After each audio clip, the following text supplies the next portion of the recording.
What's up? Welcome back to the channel. We got in our 3/8 25 steel coil of fuel line slash brake line slash hydraulic, whatever the hell you want to do with it. And then we also got in, which I've been playing with already, our tube straightener. I did have one of these clips pop off already, but other than that, it works pretty good. Here's what the back of it looks like. It goes in the vise. So this is a universal one that will do really small piping to up to 1/2 inch, or maybe 5/8 was it? So I could make this straight. So I was going to do PTFE line or Teflon line, but yeah, it's like 20 bucks a foot. The eBay stuff that you see, yeah, the fitting is -6, but the line ends up being 9/16 anyways. So it's like running the factory line, except it looks nicer. This stuff is E85 anyways, because it is steel with, I believe it's copper on the inside. So that'll handle E85, whatever fuel pressure I throw at it. Yeah, it's not stainless. It might corrode with the E85 if the water sits in there long enough, but you know, you throw some heat in the tank or whatever, it'll take care of that. Also, the tank came in. Here's our nice new fuel tank. Brand spanking new, made in Korea, 16-gallon tank with drain plug. So this tank requires you to use a different sending unit, but I think I am just going to cap it off.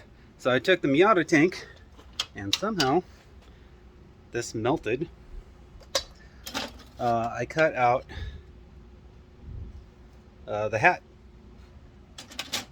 and then I got the other half of the hat, and I'm going to cut this and modify it, and yeah, probably put that on the tank. If not, I'm going to get the new stealth kit where you end up cutting a hole here anyways, but the power sending unit and the input output or return and feed lines come out of the factory location, so you don't have to bring any lines in your tank here. But worst comes to worst, I'll build a little cover plate for all this if it really becomes that much of an issue of me needing a full-blown firewall. I am going to plate the rear seat area but make it removable. So far, let me flip I have taken the brake line and one of the fuel lines and made it straight. It used to be very bending. I'm sure you could see the little wibble wobbles.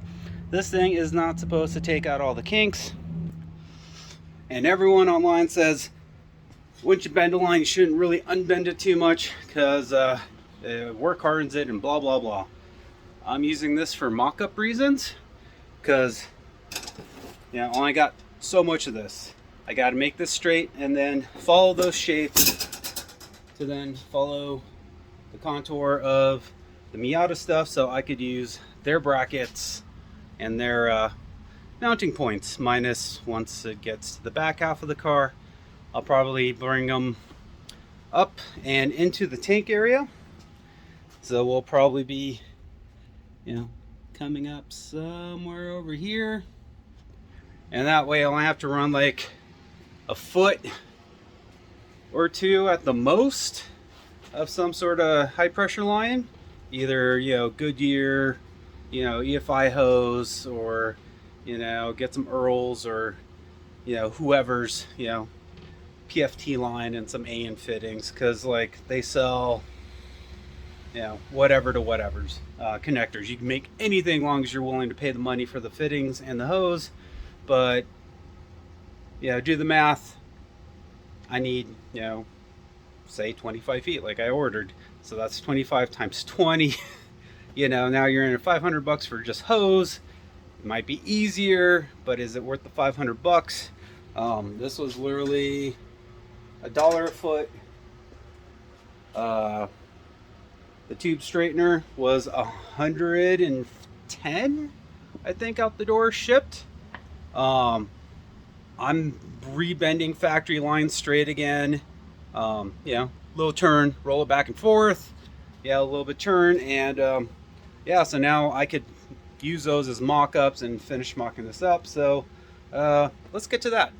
So I strained out the pipe, or the fuel line, and it's not quite 25 feet. I feel they jipped me on 7 feet because I cut the one pipe at 12.5 feet. Usually 12.5 plus 12.5 is 25, and the box says 25. The tag said 25. But anyways, I don't have enough room to ring it out here, so I'm either going to hit artwork or I'm going to hit the Nova that's on the other side of that door. So I had to flip it around. I cut it at 12.5 inches, so, or 12 feet and a half. So one is 12.5 feet long, and the other one is 11 foot 11. And then I ran across a small issue with this guy here. So the wheels are rubbing terribly on the back here. Started carving it up. So I think this was assembled upside down. So this is actually doing this. They're actually tilting back like that.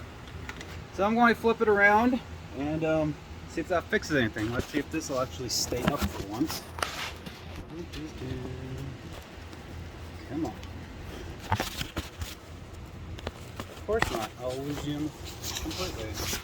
Anyways, so I flipped it around. Honestly, I think there's supposed to be a bolt right here or something. Drill, tapped, hold this flush, that way this could travel up and down. But it did do what I needed to do, which was get that round coil pretty much really straight. I thought I had a tube bender, but I don't, so now I gotta go buy one. Other than that, I'm going to reassemble this. Maybe I'll drill and tap and put something right there if it doesn't get in the way of the pulleys. So let's try to do that. So no, I'm dragging on this subject. So I flipped it around. I think it would have been better to start with if this was like that. I threw some grease on there. It would have been more stable. So other than putting some sort of washers behind that, or more washers up here, yeah, I don't know how to get rid of the play. I don't have any like Delrin flat washers, but this is cheap. I believe this aluminum. Let's see, let's grab a magnet. Yeah, that's all aluminum, so I may have buckled a little. I would have to drill perfect right there, right in there, to put something that's supposed to be here. So obviously it was designed to have something, or they copied it and just never did it. Did it get the tube straight? Yes. Yeah, I was on the last 3 feet of it when it started binding up. Maybe I was rushing it, I don't know, but I got 2 fairly straight pieces of tube that I need to now bend into the shape of this junk. I don't know how well that lighting is, but yep. So I mocked it up. Now, there's my nice new tank. And yeah, sorry it's not step by step. It's more like, hey, this is before, this is after, but what can I do? At least I'm trying to document, some of the shenanigans and whatnot. There's the engine bay. Took off the brake line because it wraps over the fuel line. I was a pain in the butt, so I'm going to try to get the fuel line done first and leading to the tank area, and then from there I'll figure, well, it's all of like 8 inches of brake line I need to extend. So I got all those pieces. So I guess that's it for this. Later in the day, I actually bent that line into a shape. Not easy to bend. I do not recommend, what do I do with that box, buying a tube bender that looks like this. It literally folded the line. It's 10 bucks, or was it 12 bucks? I mean, was it Omi Tools? I mean, it comes with a bunch of different sizes. That's how it's supposed to do it. That's not the way it did it. So probably for smaller lines, because these ends don't roll at all. It's supposed to slide. I don't know if you're supposed to grease it. It didn't say grease anything, but it puts god-awful kinks in it. Let me show you the. So it gives you kinks like that, but and a nice kink like that. Mandrel bent my ass. That's a crush bend. So I copied the 5/16 line in 3/8. I looped this hose over into this one, capped the end off on that side, filled it full of water, or mostly full of water, stuck 110 psi worth of air compressor through it there, and pulsated it. See, side's capped off. Nothing leaked. I did try using a vacuum cap, and that thing blew up and soaked me. Because all that line holds about almost 3/4 bottle of Aquafina, which is a liter that holds 3/4 of a liter. Yes, it's pretty tall in the back. I have to remove the rear end to mock up the last of the lines. And then what else do I got to do?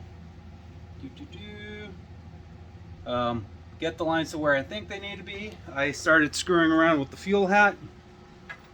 This is kind of the height and the floater height I need. So yeah, it's not connected yet. I'm going to have to cut those lines off, most likely.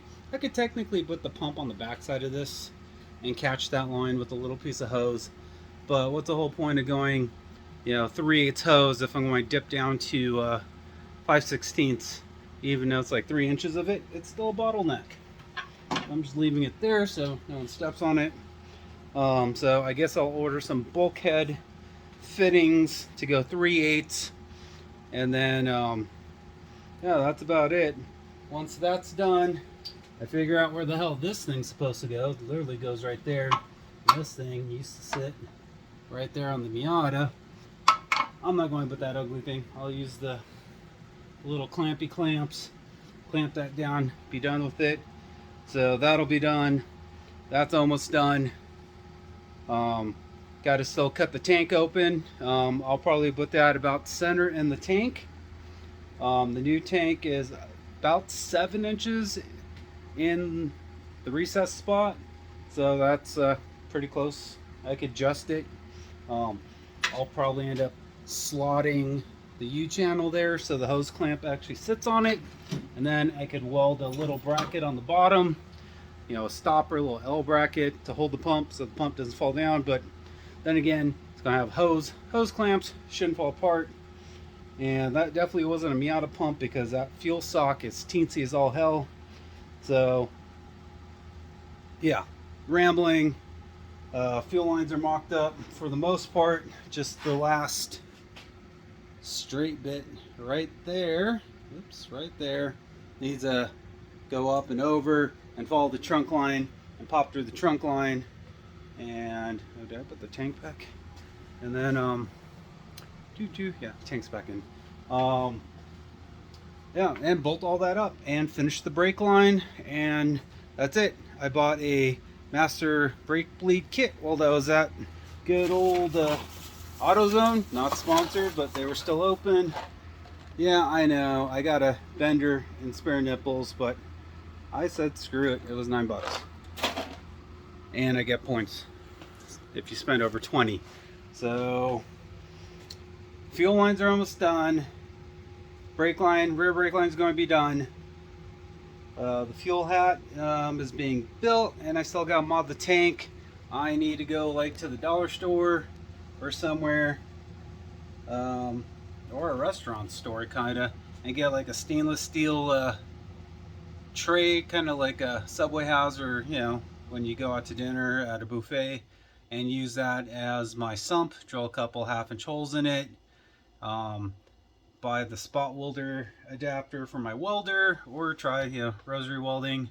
Just needs a stick, maybe even some magnets, I don't know. The hydromat is an arm and a leg. It's like 180 bucks, and at that point, you figure a good pump is another 180 for a 340 pump plus the hydromat. You might as well buy the stealth kit and be done with it. I'm trying to do this like cheap as fuck. But anyways, that's where I'm at. Peace out. Thanks for liking, subscribing. Later.